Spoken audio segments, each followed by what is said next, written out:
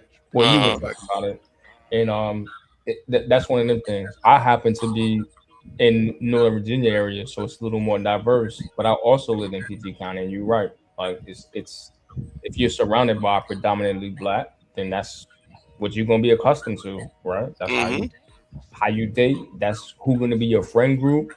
That's where you're gonna. There's no cultural exchange. You know what I'm saying? Right.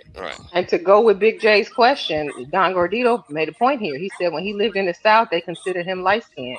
And in the North, he's considered brown. Wait, I know. No, hold on. I know Big J did not say they consider him light skinned.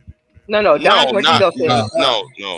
No. I'm actually dark. Yeah, I know you're dark skinned. Yeah, I'm dark You're dark brown. skinned, Big J? I always thought you was light skinned. No, dark. he ain't no. I'm You can tell he dark skinned. He need crash. See, that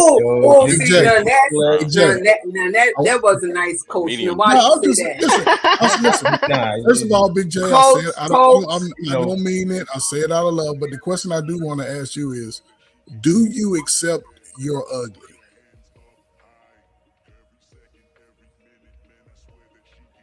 If you're asking me, I say partially. I accept what I. Big J. I was asking Big J, does he accept his whatever he? I can't say. If you was to deem something that you hide or you're ashamed of, or other people would assume or be, critique it in a way that's not favorable, do you accept your ugly?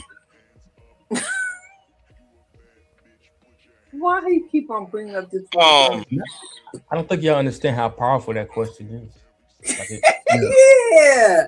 But that's why I listen. As somebody who's in his 40s, I can give two fine fucks.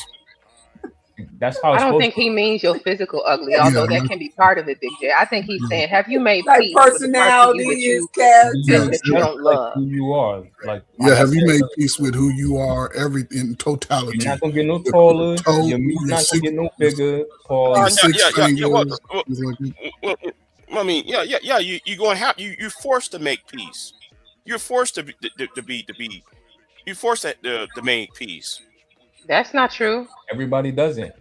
That's not true, Big J. Some people, yes, can make peace, but other people, that's how you end up with some of these men who are in the incel, angry at women, and they, got a whole bunch wrong with them that they don't want to fix. So instead of you doing self-improvement, you just come online and do what you say, Big J, shame, blame, and explain. Uh-oh. Right. I mean, yeah, it's true though. But like again, that there's two sides of the coin. I mean, not all these men are.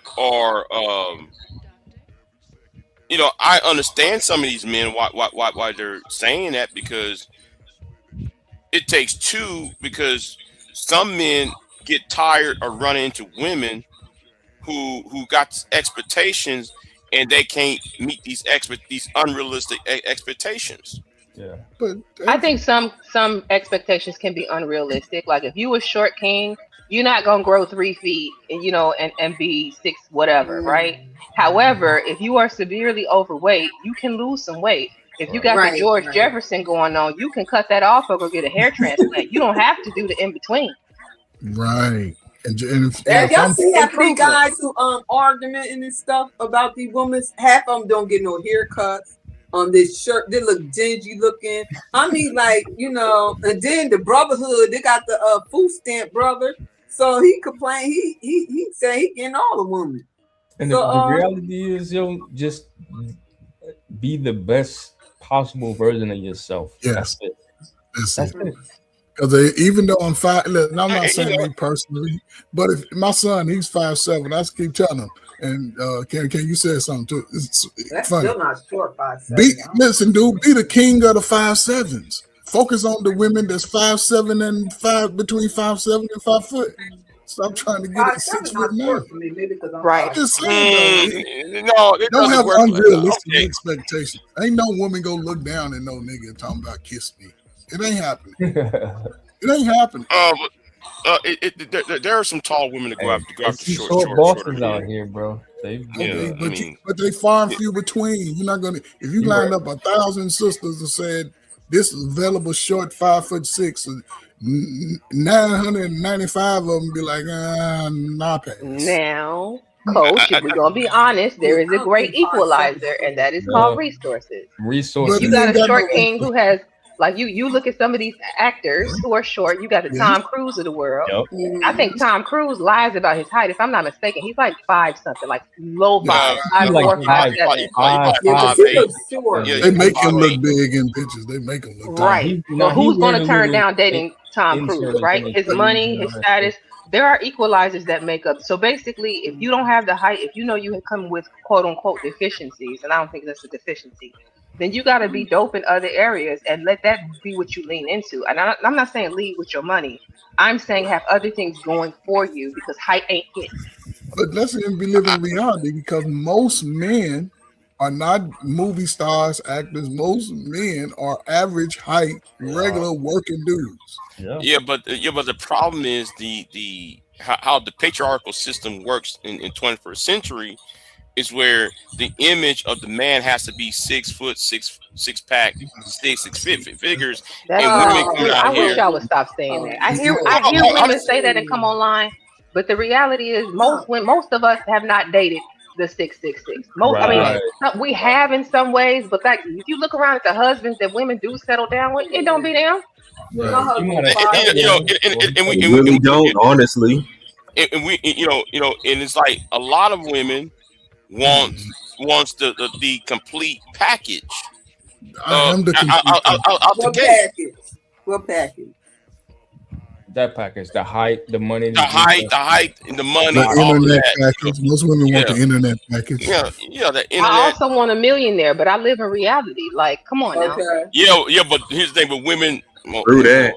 I don't want to sound red pill, but Oh, you red pilling, but go ahead. You are. You are. I Go don't want ahead. to sound You red pill, red but pill, All the man. right Go ahead. Get reasons it that out. we Go yeah. ahead, Ain't because you nothing said but you the want to get truth. out the videos and everything. So go He ahead, get just it out. telling the This truth. is your turn to get it So out. the because truth is, taller men do better. In Yeah. shape men do right, better. Men with right. money do better. Yes. However, that doesn't mean who are all these short men impregnating? Who are all these short men sleeping with? They like you got to keep in mind, Big J. Men are taking something down every day. Yeah, Yeah, and the all the thing fat is, chicks that they done and got the thing done. is though, y'all get mad that men are walking away. There's some men just like, Yahoo! I'm good, Yahoo! I'm walking away from it. Who? Yeah. Yahoo! I'm talking You about talking men. about the? Not you, Miss Sheila, but I can't sit here in front like Big J don't have a like what he's saying. make some sense Y'all, to it. y'all It's like women, I'm gonna women keep it got real. mad at me. Women got mad at me for walking away. Well, Big J, you an old nigga, so yeah, you can walk away, right? Most, Relax, but bro. again, most young No, men I in their actually 20s. I walked away when I Big was young J, too. Big J, don't I come up walked here away with when I that was mess. So Big J, no, you it's be coming when true. you listen. You So ain't walk away. No, you be in No, people I DMs. did. PJ, you walk where? Walk to somebody DMs. Walk to somebody on you walk to the Instagram. back Big door. J, You keep No, can't it I walk real. out walked. the door. No. I said, listen, the juice, the The juice juice ain't ain't worth the worth the squeeze. squeeze. I Ain't worth said, the you know what? squeeze. Let me get on somewhere else. Let me You just. can tell. You can tell when he be lying. Can you start Big I'm J, stuttering? not man. You lying. say I'm not what? lying. I'm And not lying on then that. we just see a video and But Big J was like, "How you doing, baby?" Like, Right. He but did. I'm gonna keep it. Carmen came up Yeah. there That with all was that scary. caramel skin. Empress Carmen came up with that caramel skin and them boobylicious boobs in his face, and Big J didn't know how to act. Big J was Yeah, somebody, you going, looking man. good, but he want to walk away. No.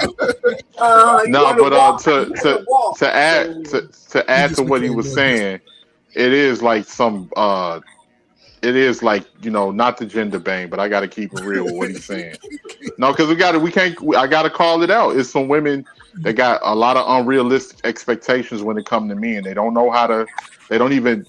They don't even really know much about me in the way that they think they knew, and that's what keep them in situations where they don't understand men. It keeps them single, and a lot of the times it's their girlfriends is backing up the same rhetoric, which is Why do why. y'all focus on them women though? That's always been my main Because question with it's men. just like y'all focus on these no good men out here. It's But I it's a don't. lot. It's a lot of them. It's a lot of them. When But you y'all know hear me what? talk about men, I do you hear me complain about what men aren't doing and the crappy men of the world? I ignore them niggas. Fuck them niggas. Yeah. I don't Yeah, care. I don't hear you talking about it, Candy, but but the thing it's is, All yeah, men but in the the I same don't. thing I boat. is don't. I though, don't You know what hear I the mean? thing nobody. is, the thing is though, right? I got to go here and say it. I gotta say it. You got Say some it. women. You know what? I'm gonna use myself when I was in my teens and 20s and early 30s. You now wait. It's Hold always on. no. It's always some woman who get Oh with a shit. bum ass nigga, a bum, get get pregnant with bum, and then they after they break up, they want to talk to you. I'm sorry. No, take your ass right on back over there and leave me the fuck alone. You He got saying it. you saying you PJ, the you cleanup said man, when you was in PJ? high They come to you to school, clean Yeah, up? how many yeah, he the cleanup man. pictures of? I'm nobody's clean up man. That's what they categorize you. Not that you play the role, right? No, not that you played the role. That's the way a women was trying to play you. Right, right. Because I want to be number one. You Now, see what I'm saying? I'm arrogant. I want to be number one because I have ambition. I don't need no other bullshit coming there and, and take me down. So you ain't got no woman running around in your I 5 acres. don't. I don't Just, listen. I don't care about no, that. what I'm I don't saying care is about on your that. 5 acres with just boots He said he on. want to be number one. hey Yeah, I Candy, want to be number one. this what I this what I was getting at earlier, right? Like that's how that shit goes. So you got three different people up here, right? We don't know each other, but we've had similar experiences where it's like, Mm-hmm. oh, okay, you know what I'm saying? Y'all date whatever men you have access to in your proximity, and then you want to try to come and like put it on everybody else. Like that's what we're combating. It's like, yo, come on, man, we're not all the same. Cause you dated a bum dude, now all of us is bums. Now all of us are this because of your Mm-hmm. choice. Candy King said it. Hurt and people, you hurt was people. attracted to that bum. Yeah. That's the crazy thing. Hurt Strike. people, and they pick Ooh, more hurt people. oof. You know what? Let me leave that alone. Let me leave that alone. Let me get out of that. And Well, y'all Big black. J, you sound like Obsidian. I want to be number one. I didn't know I do. he was somebody. He a Straight stepfather. red Remember, pill. he I play. always say No, he no, gonna no, fuck no, his no, no. Serious. stepfather. I play by the rules.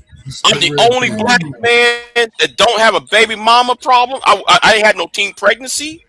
Not the only I black. keep my nose Well, clean. him neither. I Him kept myself neither. out of jail. Mm. Like And I he Big got J, was I good. never went to jail.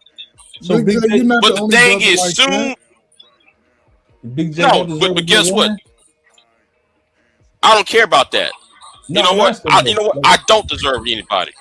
I don't deserve anybody. Wow, I'm put it like that. hold on. Y'all remember this right here. Because a Yeah. couple of years from now, he gonna have a woman got Listen, 3 kids. He said he in love. He gonna be married. Watch It's out gonna till be a y'all white say woman she too. said I it. know Watch. Yeah, it. it's gonna be a little Big ugly J, why little you white figure woman. you don't deserve anybody just because you haven't found the person by now? Like Right. that's my issue with Because you. I'm I feel like old. you just Because you no, no, Shit. because though I should have had it already. No, not Mm, necessarily. says who? Right. You mm. put yourself on Says this says says timeline that you says couldn't. Says says society. the Says what society. says. Okay. Well, let's talk about society. The But black you church. basically. But there you No, go. no, Nah, the older heads. you just No, don't. older heads in the black church been demonizing black men. Talking about, well, if you're single by the age of 35, you must be gay. Who Yeah. said No, that? no, You Why do don't you don't never care don't what heard they that say think, that. shit. That's Big No, not J? true. no, man. You Nah, hear Bishop so and so. These black church Why do leaders. They you all What care? been church? The saying Wait, that. Bishop hold on, pastors are BJ. You don't usually even go to whores, and church. the bishops be gay too. Why you even Right. listen? Why do you They even the ones care? that you want some mans in. hey, They but you get Kenny, you but Kenny, congregate over there to them. can I Because say something? they are the leadership of black No, they society. not. They They are not. the leadership of black society. That's No, why. they What y'all not. always say? I want to see the receipt. But Pick up hold the on, Right. statistic. What the church say that. Sheila, check this out. It's women out here that'll say because Big J is however old he is and he don't have kids, that's a red flag. Yeah, it's a red If he's flag. being But this is Okay, responsible, so rude. don't focus on if he, those women. Focus on the ones Right. because there's plenty of women that Right. I A have woman. heard. No, Hold I'm on, gonna say. hold on. Okay. I've heard plenty of women who are also who don't have kids say they don't even want to date Right. a man with kids. Why don't you Right. find them? no, what y'all missing Right. is it makes it more difficult, right, to date in society when it's like, okay, you have these narratives that are being constantly put against black men. And it's like, God dang, okay, you try to do the right thing, you try to follow the rule. I understand 100% where he coming from. It's like, God dang, like you can't win. But the I flip Me side, too. understand where he. Me I too. understand where he coming from, but he ain't gonna find nobody. He gonna get online 5 o'clock this morning, and he gonna get on his soapbox, and he gonna. You know what? Big J is a mess. Go but ahead. there's a thing. I don't understand that rhetoric, right? Because despite what people been saying, just to bring back and play, all of my life by black people, I've been called every light skinned joke you could think of. Old yellow, mellow yellow, high yellow, right? But my confidence put me in a position to where I focused on the women who like me. Yeah, that's Right. true. That's Right. true. You're And right. believe You're me, man, right. listen, man, again, That's man, it. That's the key. salute to my moms, man. Flip I mode. think y'all missing it. I And I think don't y'all have. And Yeah, missing it. yeah, I yeah. like my light Hey, skinned hey, brothers. Y'all they are missing it. totally missing the point. They're totally missing what I'm When saying. society, I'm not even gonna sit here and lie to y'all. This is why I Society, understand where Big J's coming from. Growing you up, know, I ain't never heard nothing. Mostly, I heard nothing but negative about black men. You have Really? and that bothers you when you have people, your own people that look like you, that literally make assumptions and talk down on you in a very, very negative way. That will shape your way of viewing certain things. So I do Now, okay. understand And I what Big pause you J is because I saying do. because I got a question okay, for you in regards to that. Now, you hmm said you heard this in your environment. Is your thank you, environment God. filled with single women or single mothers? Because I didn't hear that growing up in a two-parent Me household, right? either. And I'm Facts. not trying to Amen. shame, and I'm not flexing. I'm saying the majority of my family is married, right? Mine too. Aunties Yep. and hmm uncles and all of them was married. So I didn't hear hmm black Right. men wasn't shit growing up because it was all these Right. married black men around. hmm Facts. I had the okay, same. yes. Yep. My environment was filled with a lot of single women, and guess There what? you go. Majority of That's black why. men that are coming out of majority single households.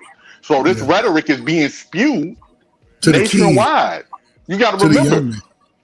we ain't even all of us ain't even in the same city, Candy. You and I in the same city, but you got brothers from Detroit, brothers from Baltimore, brothers from Brooklyn, brothers from LA, brothers from Houston.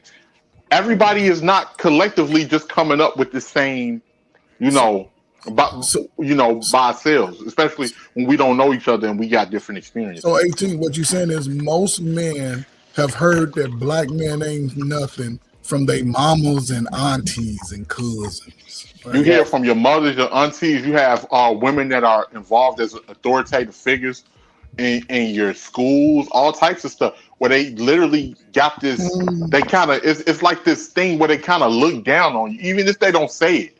They kind of look down on you. What are And y'all be doing that when y'all? No, so I didn't come see that on, until I got man. to the internet, to be honest with you. Yeah, When I exactly. started to see black men ain't shit was when I came around like the BWE spaces, and that's where I heard women saying that. it's not But even that just, These wasn't the collective of lectures. what I was hearing.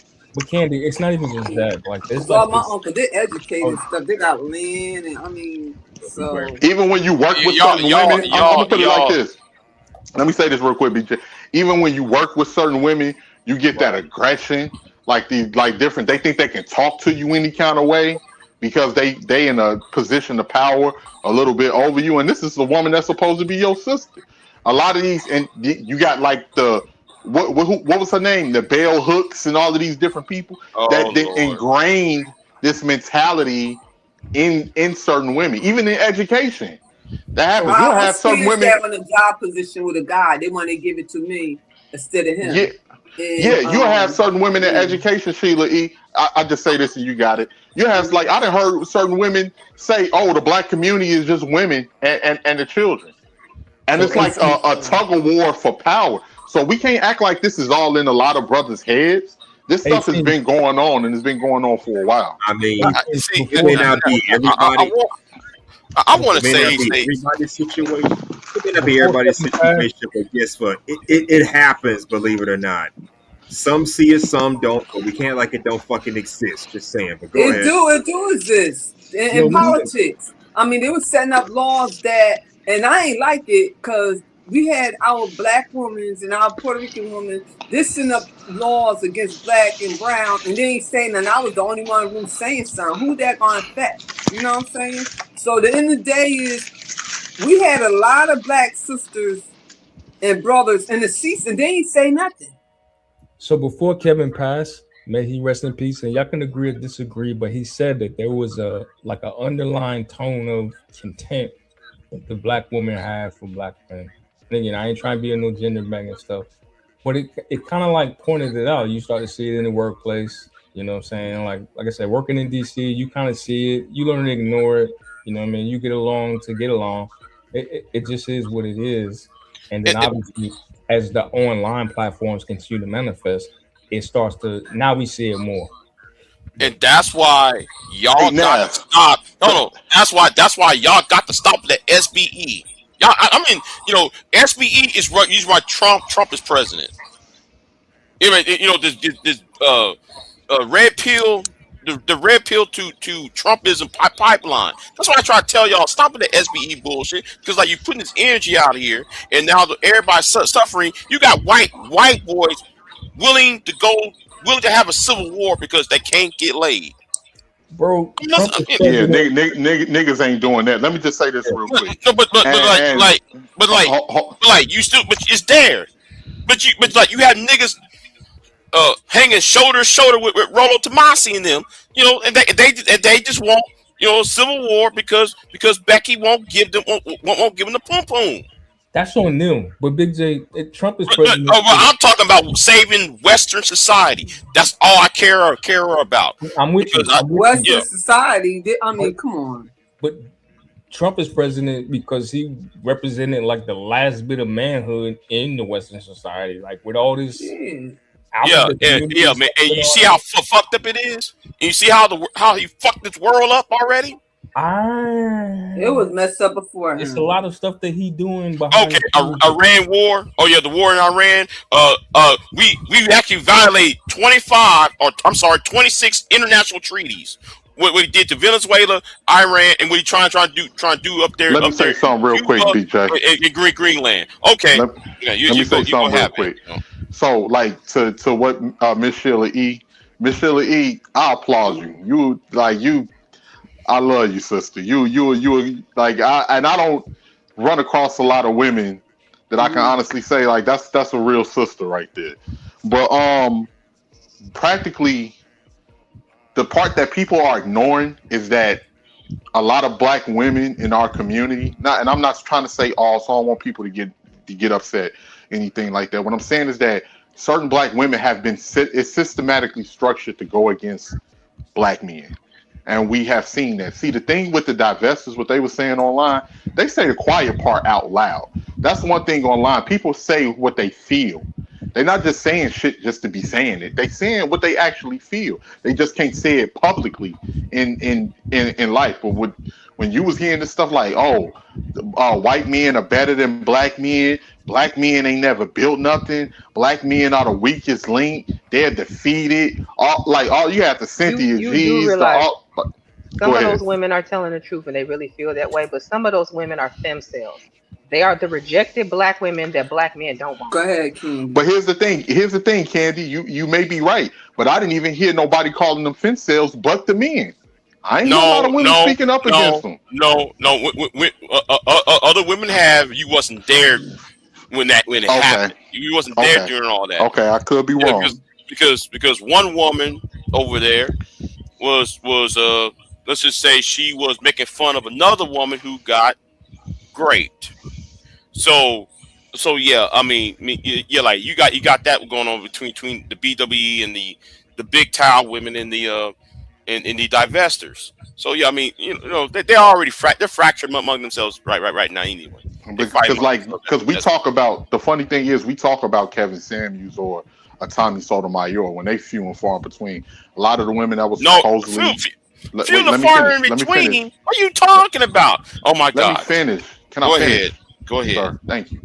What I'm saying is that when you had all of these other divestor or divested Jason channels, you had the Chrissies. Chrissy had over 260,000 Yeah, I subscribers. remember Chris. You had the Paris Milan. Paris Milan had over 300,000 subscribers. Real Talk with Yanni just got off of that recently, and that's because it don't pay her no more. But she was pushing that divestment rhetoric and everything in the beginning. Black men ain't itch stuff in the beginning because But you know, it I was told bringing you, her a lot of money. I don't Huh? think that's fair. Maybe she had a period, but I don't want to tell too much of Yanni's business. But Yanni also told the story of being violated by a white man. I don't think she was on that divestment like you say she was. Maybe I'm just like she from might the have had a content stream that or I two. saw.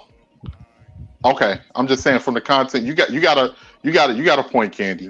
I could, like I say, I could be wrong. I'm just saying from what I saw, you had the Lexus I always Exodus. got to throw You that in had there the because sis did come on and tell us it was an attorney she was working for, and yeah, she wasn't on white men like that, as far as I could tell.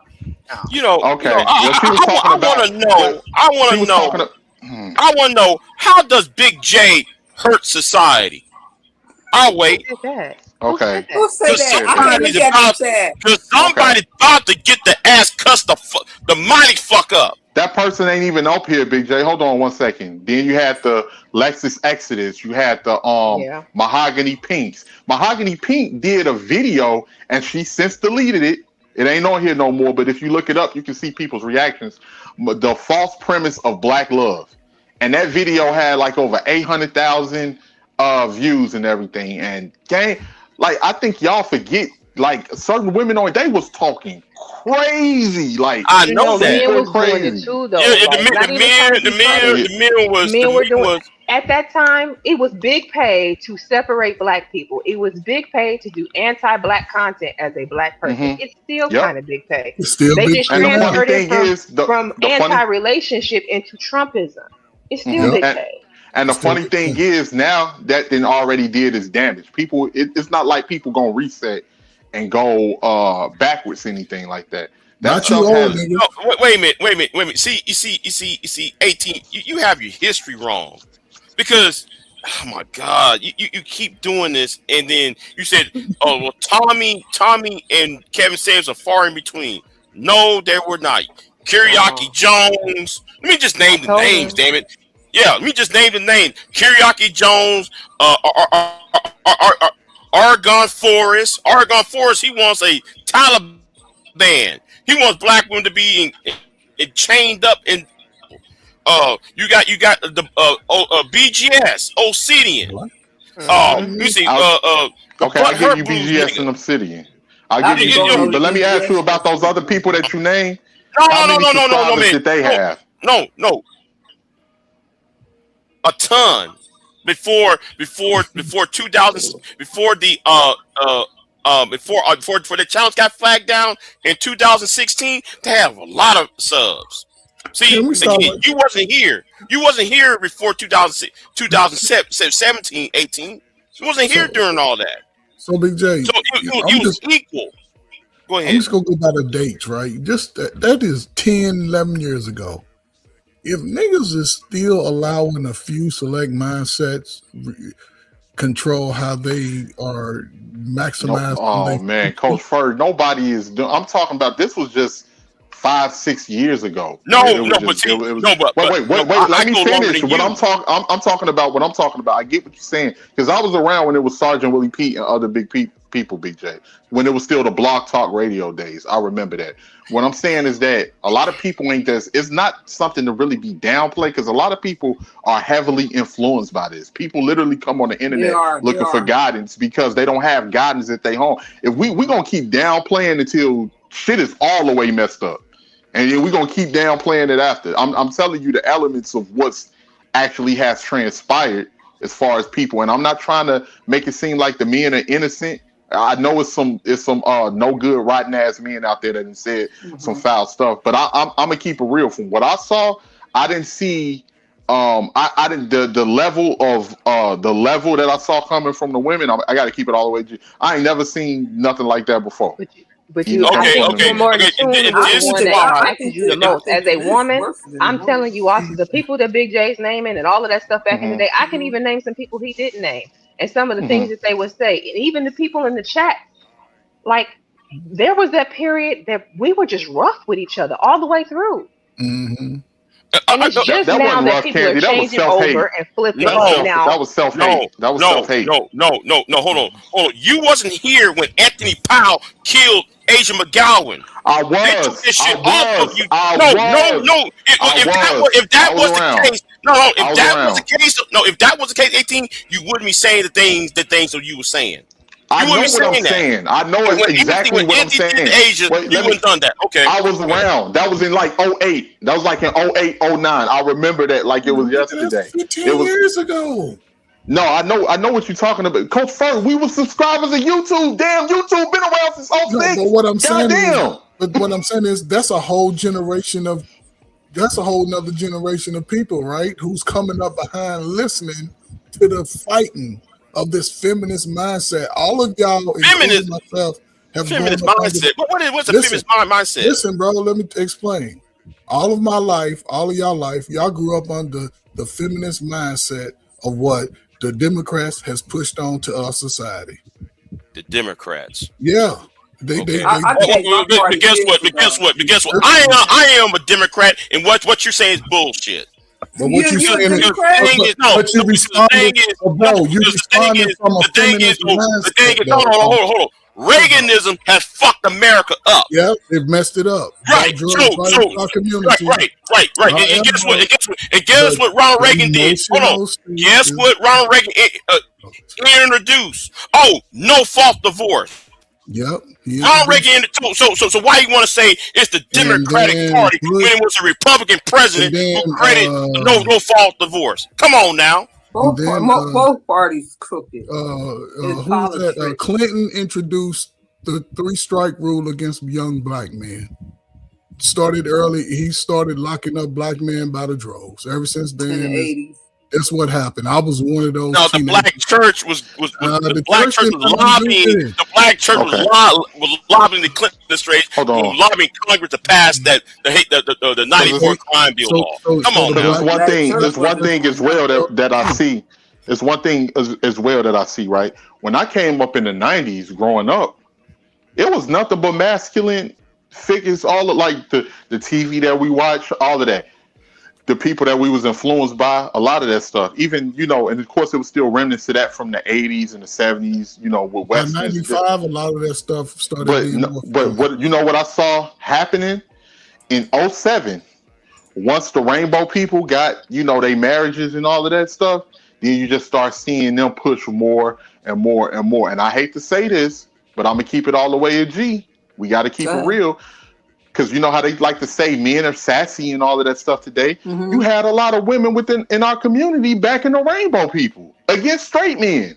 They was literally team, yeah, straight men are the problem. And you see how homophobic, and then now we fast forward today, then you got women saying, oh, well, all of these men are sassy. What a real men was. When the real men was around, you said that was toxic masculinity.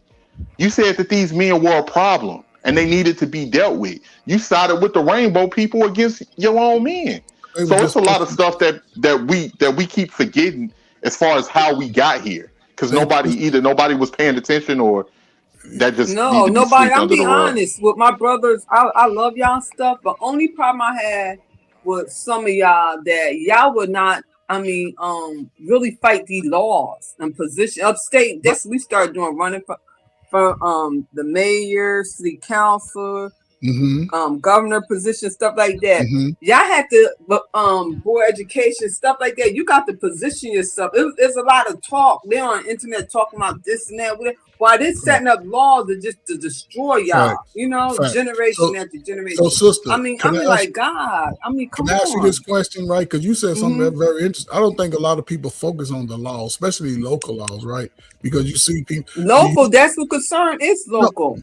Do you think even though this gender war is going on in our most modern day history, everybody's talking about separation, you think if brothers were to start running for offices, or women, because we see that women who've gotten to positions, under all the women who are in a prominent position, most of them have been brought up under scandal. Even the men, you can look at the states where they run in offices, there's some type of scandal.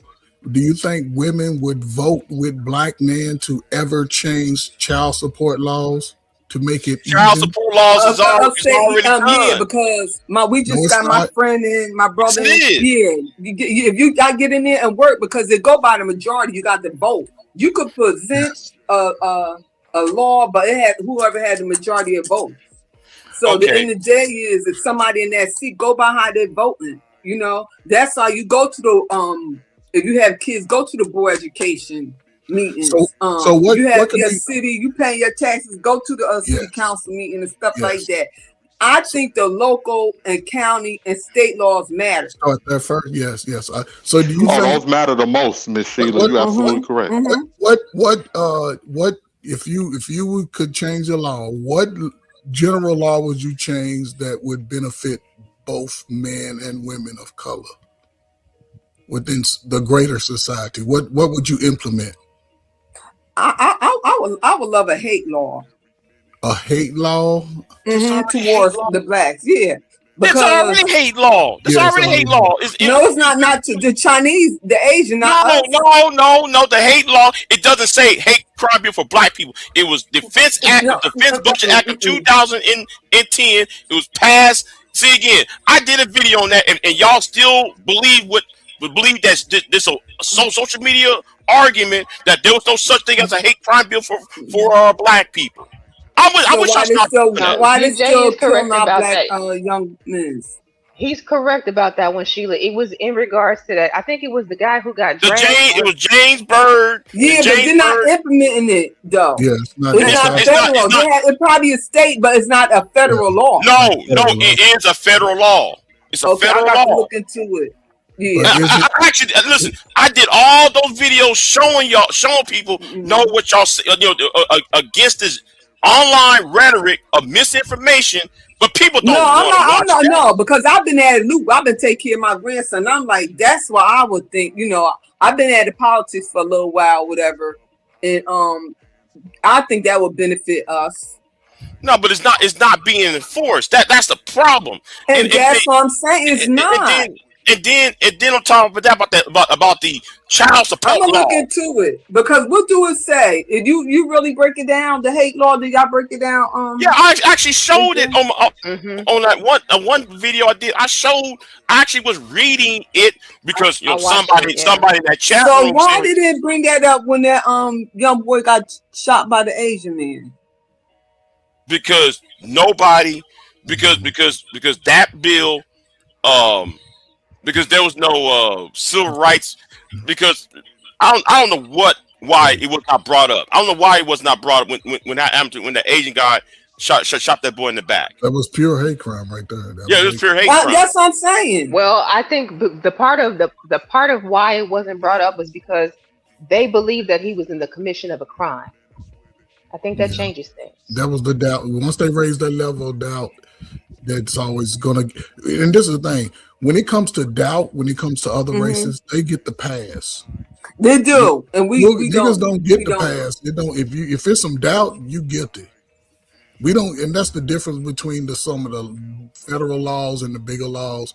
But I think a lot of things we could alleviate as a people if we just, regardless of how much we go back and forth. I treat it like family. But let me get something too, because I said this is my second Bible. I would change this too, because this is old, since 1775. Y'all know what I'm talking about. 1775. You got something from 1775? You a millionaire over there.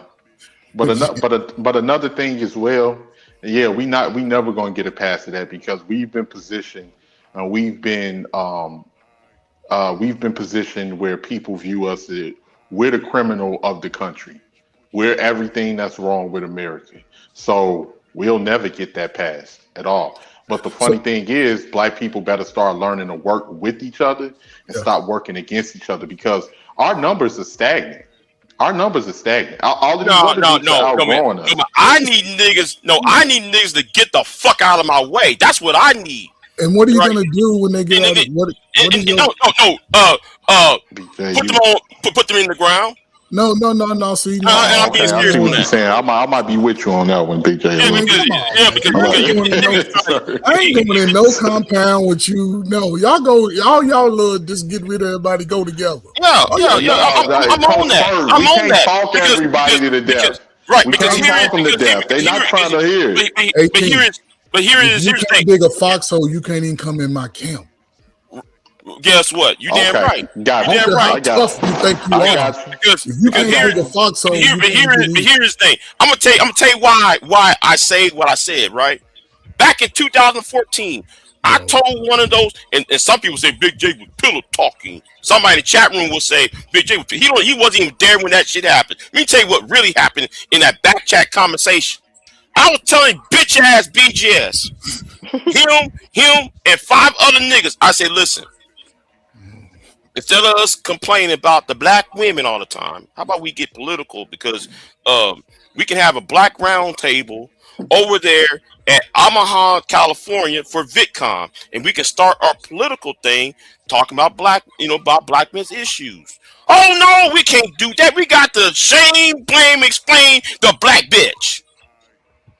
Then though, earlier I was talking to Tommy Sotomayor when Tommy had a little birthday up there in New York with a Queasy 100.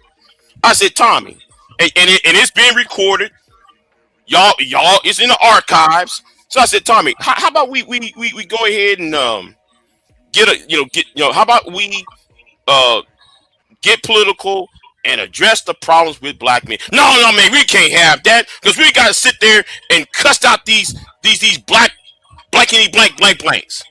That's what I told them. Fuck all of y'all. Y'all not serious about this shit. That's why I said I'm gonna quote MOT. These niggas need to be stowed on and get the fuck out the way, because you're in the way. So Big J, some of us over here are serious. I wrote 4 different types of legislations.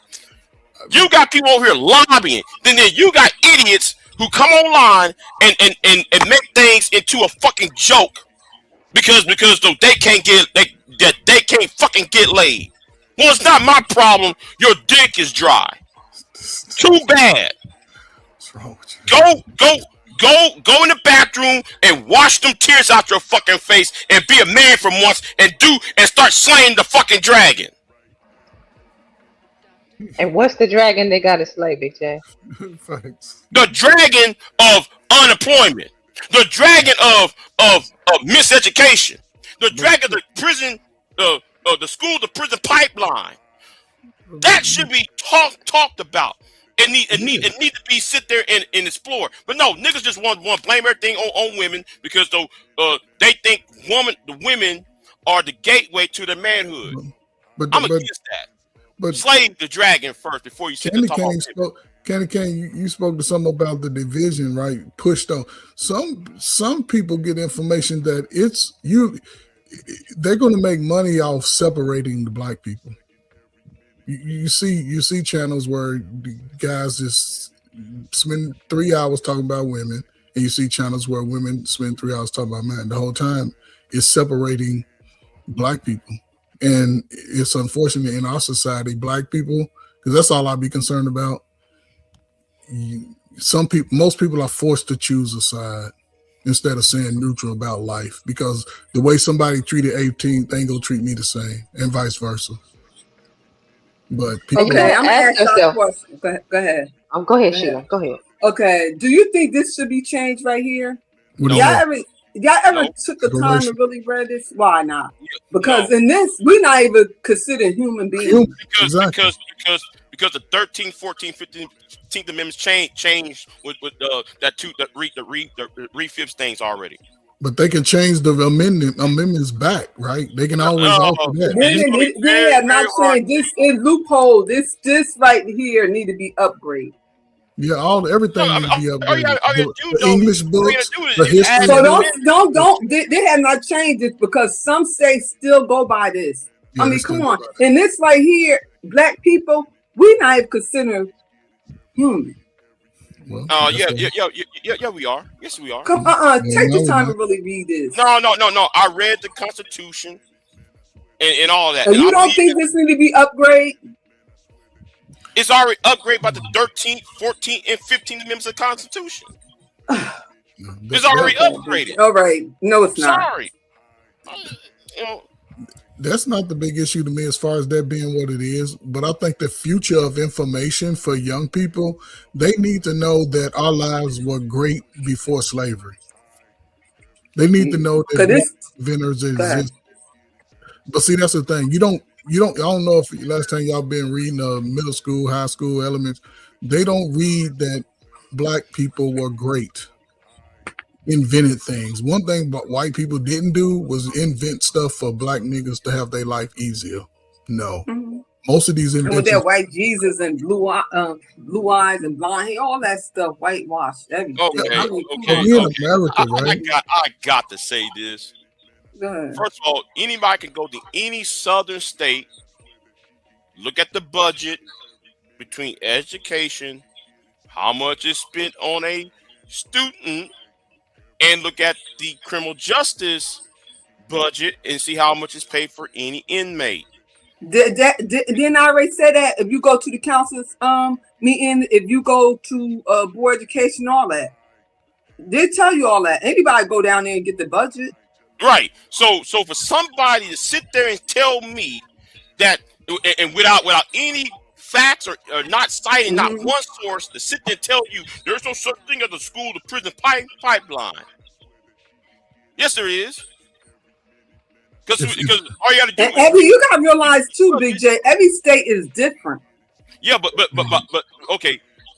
I'm in Texas. We can go to Yeah, Texas. so Texas is different than West Virginia. West Virginia is different than New York. If you go to Alabama, Mississippi, Louisiana, the deep South state, look at their budget between education and criminal But justice. they're considered poor. They don't even get that many. And these are the same states that want to go against the Department of Education.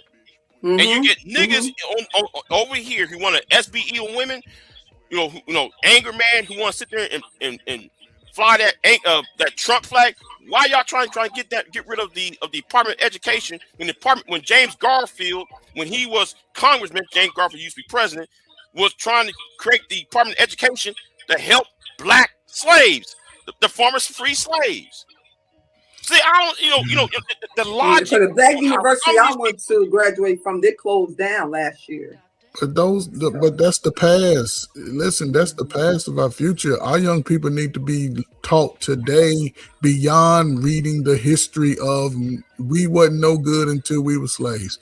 The white man wasn't. We built America. Come on now. We was here before even slaves. But that's what I'm trying to say. That's what they need to see and read about. That's what the future of us are, because we are innovators regardless of traditional education. I think that comes afterwards, Coach Ferg. And the only reason I say it comes afterwards, I think black kids today need to know what markets that are working and learn as much about those markets as possible to be able to compete. And then down the line, they definitely got to know their history. But Oh, because they learning the history ain't gonna mean a damn thing but if you can't compete in today's markets but what with That history other start have at other we? home, people. though. somewhat That start agree at with you. home. Y'all I misunderstand. somewhat agree with you, 18. What history have But we learned besides niggas with slaves? We've Well, I been learned. always I no taught no. myself a lot. I But taught 18, my. listen, it's not about teaching yourself. You're not an educator. You don't have 35 kids looking at you for inspiration. I'm talking about within the education system, right? Young men and young women will aspire to be great learners and innovators if they knew that my ancestors started at building uh, structures around the country. My people were invented the hot comb. My people invented the shovel. If people were known to that, The then light. their aspiration will be greater. Only thing we've learned, I don't know what schools y'all went to, especially down in your South. Y'all niggas wasn't learning a whole better yet. Y'all didn't even learn. If you didn't learn civics, it's a lot you missing out on. What I'm saying is, in the United States, only thing we heard about us is what? We were slaves. That's That it. seems to be what they want to preach as the start of our history. Yes. Exactly. You I'm know, saying we gotta go our school was beyond that. all black, so we didn't. It was a Yeah, lot well, more. here's the thing. Let me just say this real quick, Big J, and you got it. my Exactly. problem Wait, is, hold on one second. We were way But here's the thing: the education system is structured around that to keep. The only way that that'll change is that we have to come together and implement certain things in the educational we system just have to say for we our. Right. want this. Yeah. Because if we don't do that, then they're still going to keep teaching our children that. Like the instance, like yeah, you're going to learn about like we didn't even learn that much. We went from like when I was in school, we went from slavery to civil rights. Martin Luther King passed away, and that was it. We didn't learn about and now we free and equal now. We didn't learn about anything with Malcolm X. We didn't learn anything about a lot of different. We learned certain things here and there, but that's going to be up to black people to decide. And we got to ask if black people got enough pride in wanting your children to actually learn that. Are you aware that? See this, and this is where it get complicated, and that's like because there's a lot of black people that we trying to speak and help that don't care about other black people. There's a lot of black people that got their own alternative agendas, and they just stuck being black. They don't care about being black. They just existing being black, and those are the people that has to get pushed out of the way Yeah, and look past as far as speaking about having some type of pride and identity. We got a lot of black people that only want to unify when it's time for some bullshit. Yeah, They I'm gonna don't have want my to brother unify Theo. He on the board. under He on the nothing board else. education seat, and he been on the board education seat now for 16 years now. He just got his seat back again, and I'm gonna have him. I'm gonna interview him because that's why he got that seat again. He really care about our black kids. Yeah. And he really, I mean, because I ran for board education too. For the first time, my numbers wasn't that bad. I only lost about, I think, like 50 or whatever. And that's good because I was running against money. Not, See, if you would have came to But YouTube, I everybody still else going to interview him because he have a lot of knowledge when it comes to the school system and being on that board education. Yeah. And it's a lot of young people who are looking to be inspired, so they won't be in the positions that we seeing out here. They a lot of young folks want to be degenerate young kids. And did y'all notice we don't really see a lot of male principals no more. We don't see a Because lot of black male principals no more. A lot of black men Upstate don't New go York to it is. traditional college. Yeah, it depends on where they are, but a lot of black men don't go into traditional education. It's that's where the job market is shifted for black men. They go to college, some, but majority rather go get a skill trade, rather work with their hands. And in our community, people don't admire those jobs. They admire the jobs where you can wear tight jeans every day, with the fake jewelry, sagging pants type. That's what is given the limelight. But the brother who's studying to be an engineer, who's studying to be a mechanic, the HVAC rep, those guys are not getting the shine, which make good money and a good living. I was gonna say college isn't for everybody. I'm not even against the Yeah, men who right. decide not to go to college, as long as you get something, get a trade that can be used like a future-proof trade. You know what I'm saying? We're gonna always need firefighters. We're gonna always need police officers. We're gonna always need EMTs. Like There's things that you can go into that aren't going to rack up a bunch of debt for you Where if is that's the not what you want. no? That's what I'm saying. Where's the best Houses. place outside? Where's the best place that a man can go learn a skill trade and get paid and have an opportunity to make maybe $150,000? Apprenticeship. You go to apprenticeship. They got apprenticeship.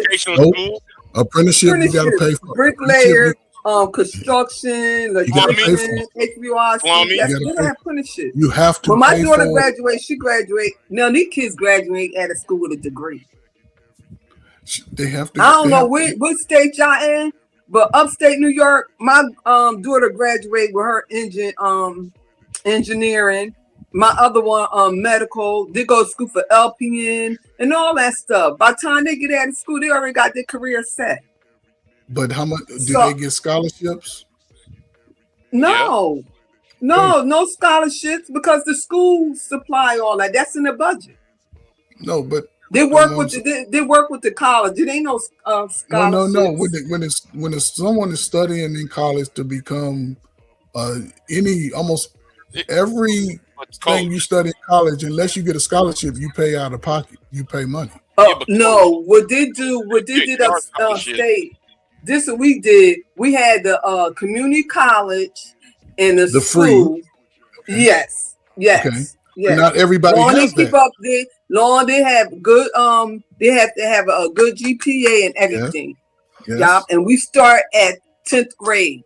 Yes. Because a lot of people don't know education and criminal system work together. That's why they always saying you could tell a child gonna be in prison by 6th grade. That's what Big J was and that's saying. why I said your home, the house is your child first teacher. So yes. I really put in my daughter's head, you get pregnant while you're young, you ain't no child support or nothing. You going to school, and at the end of the day, is that father gonna be gone? And you're gonna be taking care of the baby. And no child, we don't believe in child support. How old were your children when you and your husband divorced? When I got 21. How old were they? My daughter was 28. But see, that's what I'm saying. They already had it in them. They understood from both parents. That's the first one. The baby girl, she don't have no kids. That's what I'm saying. I had she had her first child at the age of 28. No, man, I'm just saying the lifestyle that you all was able to provide, just emotional, not the physical stuff, but the emotional stability that y'all provided, it trumps what you see today. Most people are affected by that. And I want to point out real quick, 18th letter. You see Taylor's comment? You still there? Yep, that's true. Once they deleted Malcolm X, a lot of y'all wasn't around before busing. Shout out to Taylor. That's a good dude right there, man. I went to a rich. I can't even see the chat. I'm ready to drop down. No Malcolm X. No, they definitely ain't gonna teach y'all about no Malcolm. Hell no. I love the Malcolm X. Malcolm X was teaching motherfuckers the same thing. Like they ain't teach us about the Black Panthers like that. Yes. Anybody that was my mother was a Black Panther. Power to the once people. we get into the educational system, none of y'all were bust. Meaning you had your home school. 18, in Chicago, you can walk to school. It was a point where I used to walk to school. My first school was Shoup Academy, and that was across the street from me. But in most other states, kids have to take a bus from their neighborhood to the rich right neighborhood. That's what I mean by busing. They just like, okay, you're gonna go 10 miles away. And all these fancy houses you seeing coming from the regular hood, like, oh man, okay, I want that. And so you didn't hear about the goodness of who we are, but they still had things within the school education system to where it provided opportunity. Some of y'all kids ain't never had wood shop in middle school. Some of y'all kids. I was doing wood shop mechanic. And I was like, you can't do that. That's because y'all old. I'm talking about y'all babies, young ones. He said you better go on home ec or something. Yeah, home ec. Learn how to sew a button on their shirt. Your mamas I know didn't how to teach do you all that, that. crochet, all that. I ain't want to do all that. I want to work on But cars, did all your chains mama and teach stuff you like all that, that. or did you just pick it up? Yeah, my mother and my grandmother, yeah. Yeah, mama and grandmama. Cook. I See, was cooking at the age of 9 and everything, making potato every salad, certain baking a things cake and adults everything. must teach you. You see, you was taught by the adult. Now we come the And last I knit, 25 years. crochet. I can make hats, Look at you blankets, shirt, showing all out, that stuff. The old school. showing out. Yeah.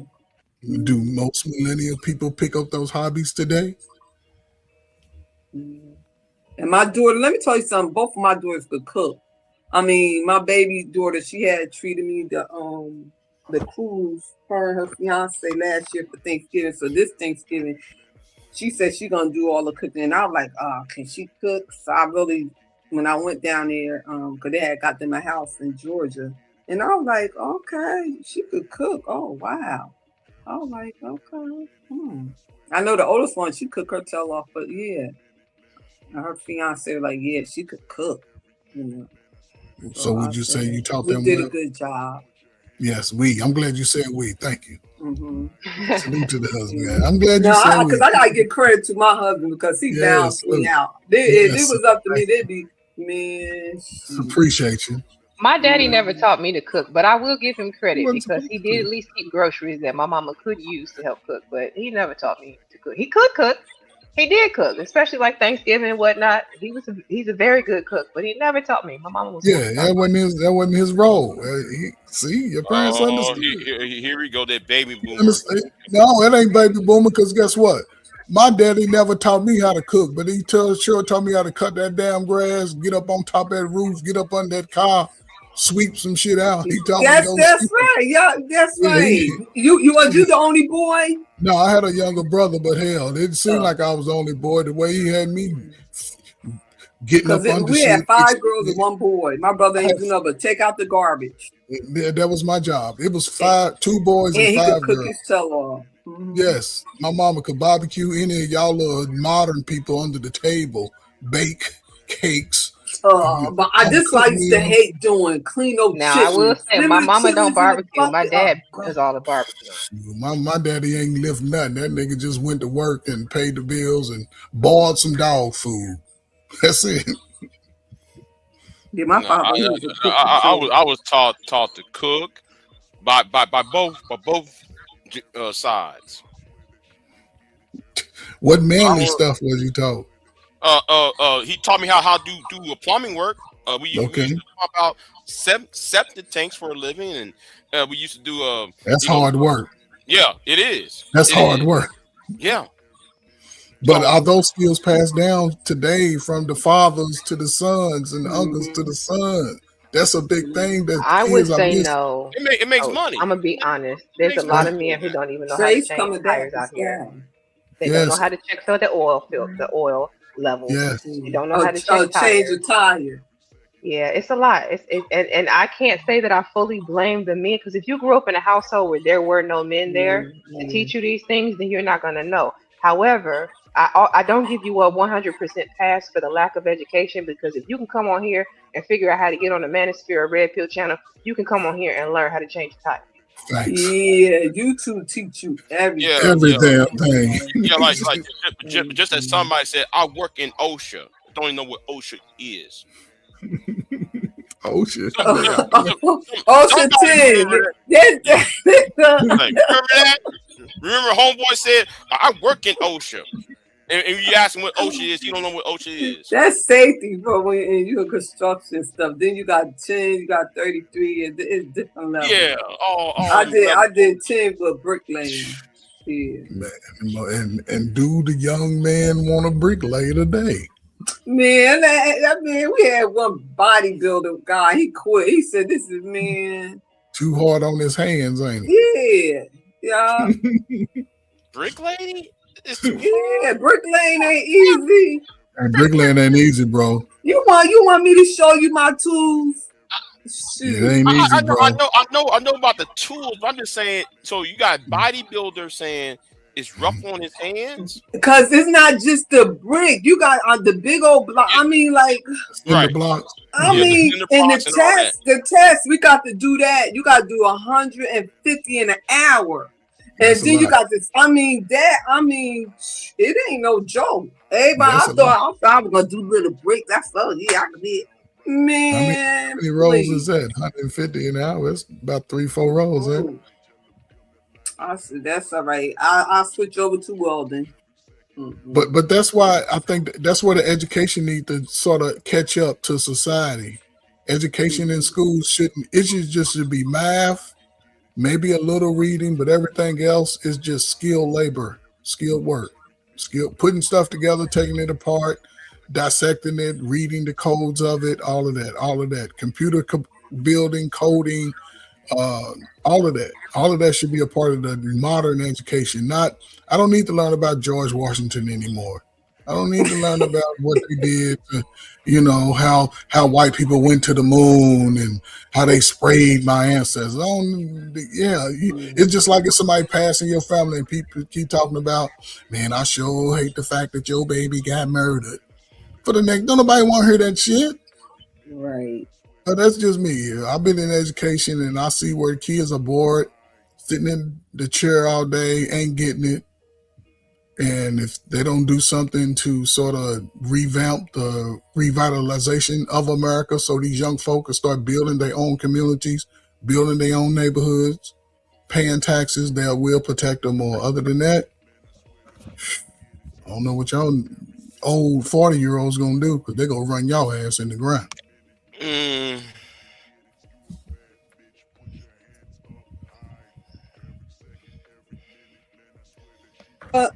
It was didn't a realize pleasure I was being up muted. here. I'm Grady. Drop down, Kenny. It was a pleasure being up here. My brothers, always Salute. a pleasure being with you guys. Beautiful people in the chat. I'm being in the chat. I'm getting tired now. Thank you, All Kira. right, I'm actually it about to was a end pleasure, as You know kind of this Miss us work. Thing. old people, we wake up early, we go to sleep early. Who the Yeah. kid boy? The Kill Boys is them boys that be carjacking them kids. They carjacking the kids, and some of them then had collisions with other people that then deleted people on Oh, impact and all oh, that. They oh. like 13, 14-year-old boys jacking kids. Oh, I so it's didn't say kids. Coach Ferg is a kid boy. That's funny. No, he said Sorry. I never heard of the Kia boy. So he's Oh, saying kids are actually playing adult games and going out here taking people's cars and then driving and crashing he's and doing right. all. And they're using a flash drive to do it. That's the craziest part. So they using something that can make them millions of dollars to be criminals. Yep. Wow. Yeah, well, and like that's what I was saying earlier, Coach Fur. You got to look at what they being influenced by, who Niggas is who fat. who putting it in their ear, and You need to have them go be a big brother to somebody, a big uncle I've to been a somebody. big brother. I've been Keep a big doing it. brother, Coach Keep Fur. doing it, man. I've Don't been let a big don't let brother. the internet ruin it. Keep doing it because they Nah, need you, He bro. say it's not the I get. internet, Coach Ferg. He say it's real life unappreciation from these Like, parents that don't did worry it to about them. people. Listen, don't Yeah, worry so about like the I'm people not. you ain't Hey, helping. I'm gonna keep it all the way real with you, Coach Fur. I ain't about to sacrifice myself. I'm sorry. Don't I'm worry about sorry. the I people ain't you about to ain't helping. sacrifice myself. Only I folks can they help. need. I can See, help to. I can help to a That's a certain fact, extent. Juicer.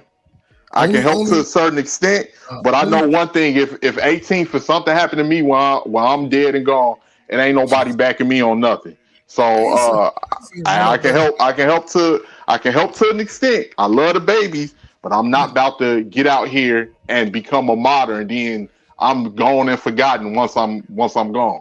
Yeah, No. I ain't saying to go be, don't fight against the grain, but it's still a lot of young men and young women who need to hear a open-minded voice. Hmm. They need to Oh, hear I the agree. I better agree. and the worst of it, and not only hear it, see it. See Because today, and I'm just saying, there's devices like what I compared to YouTube to when I was working with a lot of young men and young women. I used to show them a lot of videos, and we like how we break them down on the panels. That's how I would break down the video so they can get a better understanding and they can have a discussion about the good and the bad in it. What could happen if you made this decision? What could happen if you followed through? And once they see it, they start to think, oh, okay, there is a better way. I don't have to do it this way. I can figure out other options. Is all I'm saying. Then brothers like you and even Candy King, y'all have that type of mindset. Talking to 40-year-old niggas your age, nigga, you like talking to a brick wall. No, I'm not even trying. I just, voice my opinion, man. We didn't all got so used to being up here and speaking with each other and just giving our opinions. I'm just giving my opinion, man. Um, to some people, I try to talk, but one thing too, I understand that the influences are much stronger than the person that they feel that's older than them. Because it was like that when I was a kid. The influences was stronger than what my grandmother was telling me. My grandmother told me a lot of shit, but I didn't realize it until I got older, and I had already made my mistakes that I had to, try to recorrect and everything. And I never. These influences are very strong when it comes to the youth, and you have to have resources, and you have to have income I to can get you keep some pushing. resources. I can turn you on to a couple of $500,000 to $1 million resource. Okay, all right, we're gonna have to talk about that then, Coach Ferg. Yeah, Because if it's I had some. the resources, I don't mind. You a veteran, bro. So yeah, if you really want to do something, man, we gonna have to, find ways to sort of chop it up and then go from there. Okay, But you don't have to go definitely. out of your way. There is monies for it, but You drop your email in the back chat so y'all can exchange it. a lot of people just don't want to. Wait, Coach Ferg, you on Instagram, ain't you? Yeah, I'm on Instagram. Okay. Just, What? yeah, I'm chilling. I'm retired, man. I ain't doing shit. I get up at 3, 4 o'clock every day and tend to my baby and put her to sleep. Then I'm fucking with y'all for the rest of the night. Mm-hmm. But yeah, if you're a veteran, man, there's a lot of resources for you to Oh make. no, I ain't never been to the army. No, it I don't just matter. got. Okay, I was gonna say I just got this fatigue on It don't because matter. No Limit Do came to you have Chicago do at you that have concert. any? Do you have a business within your name? No, I'm just working. Okay, I don't well, have an owner It you it business. doesn't cost much in the state of Illinois. It's like $150 to get an EIN. yeah, You can get yeah, a business. EIN number. That's a Oh, okay, national. okay. I see what y'all saying. I see what you're Yeah. saying. You can be a for-profit or non-for-profit. You just have to be willing to fall within the structure of what it is you're trying to implement. And Okay. there's a lot of opportunities. This from anything from working with domestic people to teaching people the arts of outside, technology, Mm-hmm. computers. You want to help kids code and stuff like that.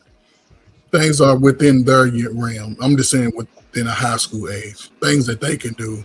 There's grants and opportunity, and I'm not talking just no 10,000. There's some that the lowest is 10 and the highest is 2 million. So, but you have to have Okay. the person to do those things. So, Well, gentlemen, I have thoroughly enjoyed all of y'all's company this evening, and the conversation has been, for me, it's been good start to finish. It's been a pleasure. I am going to ask that we give final words because I got to get out here and give me something to eat. It's getting late. Anybody want to go first? Volunteers? nah, this great show, man. Salute. I like chopping it up with the different generations who are trying to build and go a little further than where we are. I just think the conversations need to be had, and I hope at some point uh, everybody can find what they're looking for in life because we only got one. So, salute to you, YOLO, that sir. is so true. Thank you, Coach Ferg. Smitty, always. You're welcome always. I'm sorry that you didn't get a chance to really speak next time. Big J, 18th letter. And Dale, Dale, Oh, I don't even think you've got a chance to speak. Sheila, I appreciate it. Thank you so much. You have a good evening as well. Well, yeah. Oh, go ahead, BJ. You got it. yeah. Thank you for having me on, Candy. Uh, I hope things uh, go well for you from now on. So I that's think all. they will. I appreciate that, Big J. You know what? I would say with all the drama and mess that I'm just not even about to play with, I'm going to continue to do what I do best, and that's all I can say about anything. Right, right. Yeah. Yeah. So I wish you well and everything else. So let me get out of here. I'm out. Have a good Have a night. good night, Big J. Good night, y'all. Good night, Juju. 18th or Dale, who wants Okay. to go? Is Dale still up here? Maybe he's not. I mean, I I haven't think heard I him speak. think He might have hit the link and fell asleep. You pulled a night and show me. yeah. I think Dale might have walked to the corner store or something. Um, I give my last word. Hmm. Thank you for allowing me on your platform, Ken. It's always a pleasure when I'm able to come up here and chop it up with you and everything. This was a great stream. I really enjoyed, giving my perspective on things on different subjects that we tackled throughout the stream. And thank you for having me. Anytime, you always welcome over here. Like we always have a good conversation and chop it up. And I always appreciate you guys coming back. So join me next week. I definitely will. And I must say, I think Dale is not there. So I'm going to go ahead and drop you, Dale, if I don't hear something in the next 5 seconds. I think he's not there. Y'all have okay, let me go ahead and take him down. Again, I want to say thank you to everybody who came through, everybody who hit the panel. I thank y'all for all of the donations and the likes. Greatly appreciated.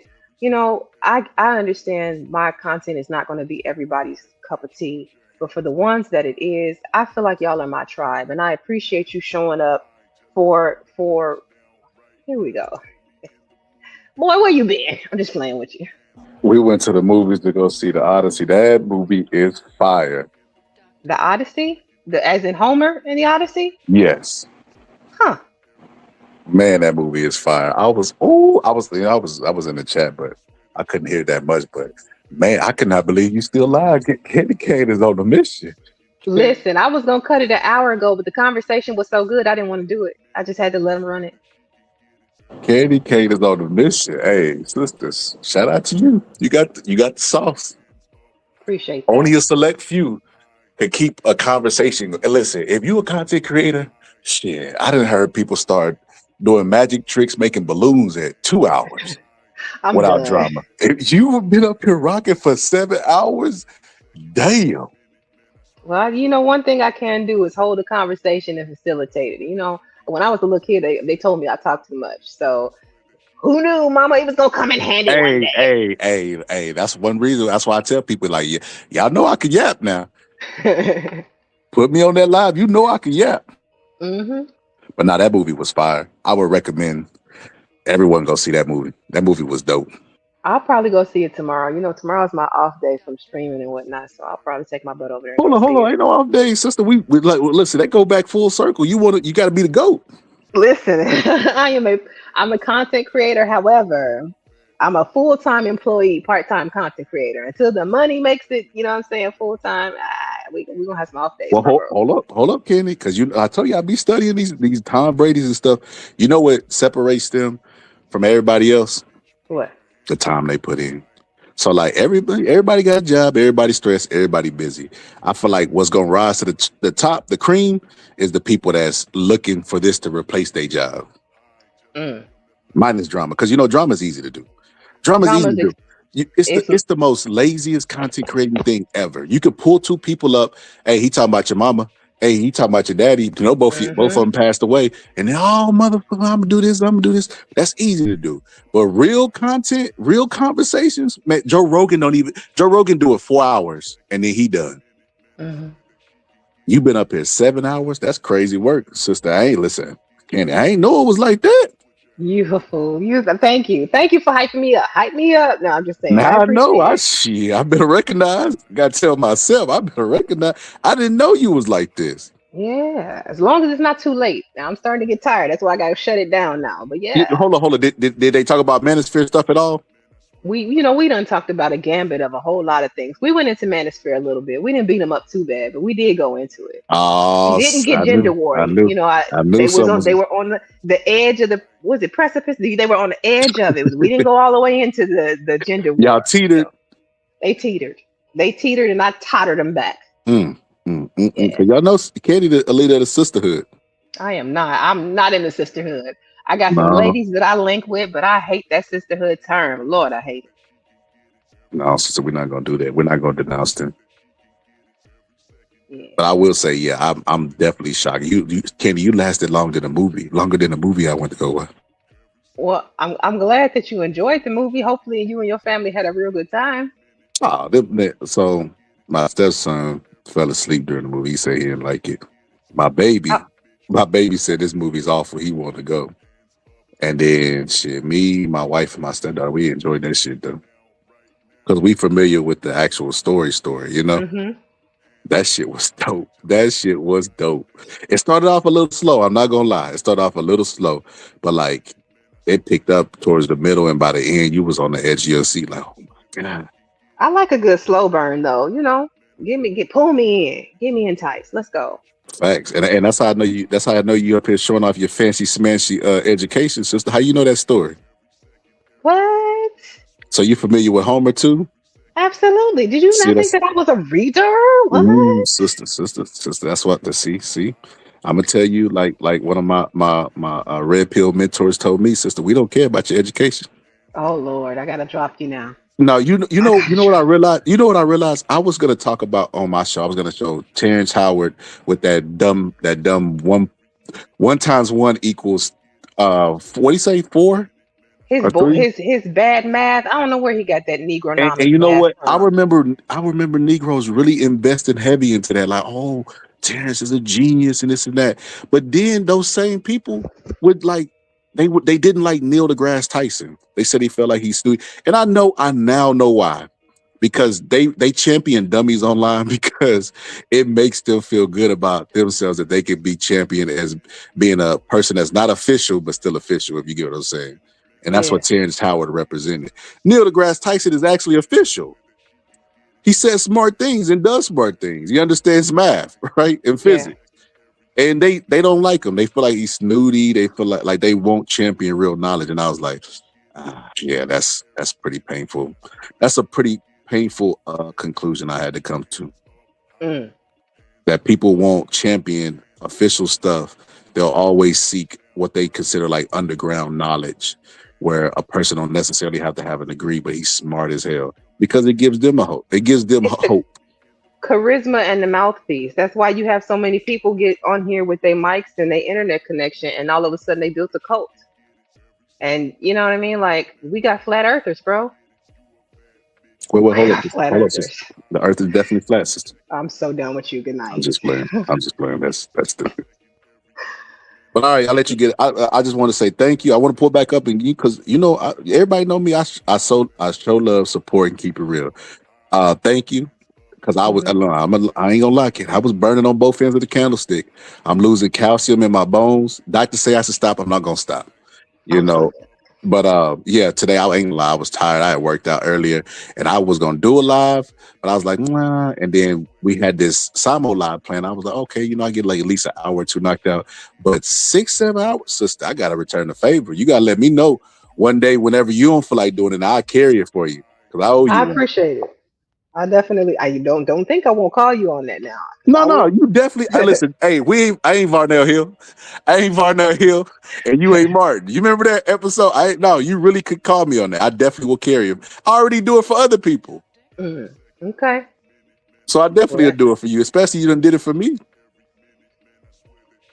much appreciated. And your people was in here rocking. They did not abandon ship. They were in here participating even without their captain. I appreciate that.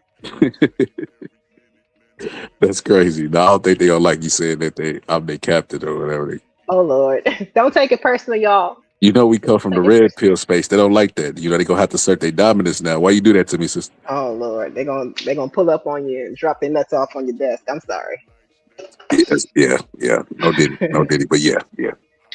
But yeah, I appreciate it. That's all I want to pull up here and tell you. I appreciate you. And like I definitely am gonna return the favor. All right. Perfect. You have a good evening. Get you some rest. All right. All right. Bye bye.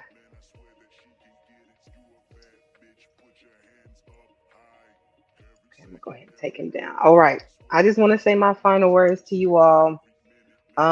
It's late. Again, I gotta get me something to eat, and I'm gonna probably peruse these YouTube streets, see what's out there. Y'all stay out of trouble. Just remember, believe half of what you hear, and really none of it. out here in these YouTube streets. You have to realize a lot of things people do and say it's because it's content, and people are going to believe in the lies over the truth. The lies are always more entertaining. You know what I mean? It's spicy. We like spicy. We like spicy until spicy is on us. So, with that being said, I'm going to say, yeah, I know it's happened to everybody. It's I guess a rite of passage, which is why I'm not sweating it. Like, if you don't know me personally, then you wouldn't know my story and what I've been through. Ain't nothing gonna break me. But y'all got it. As far that's what I have to say on the situation. Y'all got it. I'm gonna let you have it. Again, I'm gonna keep doing me. And y'all got it. I don't care what is said, whatever narratives is put out there. Everything is true. Believe it all. That's all I got to say on that. All right, 'cause that's my stamp. Believe it all. Don't come ask me shit. What else? I do want to say, in case y'all haven't been paying attention, the food is gonna cause your anus to explode. So be careful with all of the raw fruits and vegetables. That's what they're blaming it on right now. We have a explosive diarrhea parasite out there, and I just want to make sure y'all are aware of it. And apparently, it is possibly impacting Taco Bell, McDonald's, Burger King, all of that jazz. Cook your food, people, and maybe eat out of cans for a little while. And y'all be safe. Have a good evening. I appreciate y'all coming through. Good night.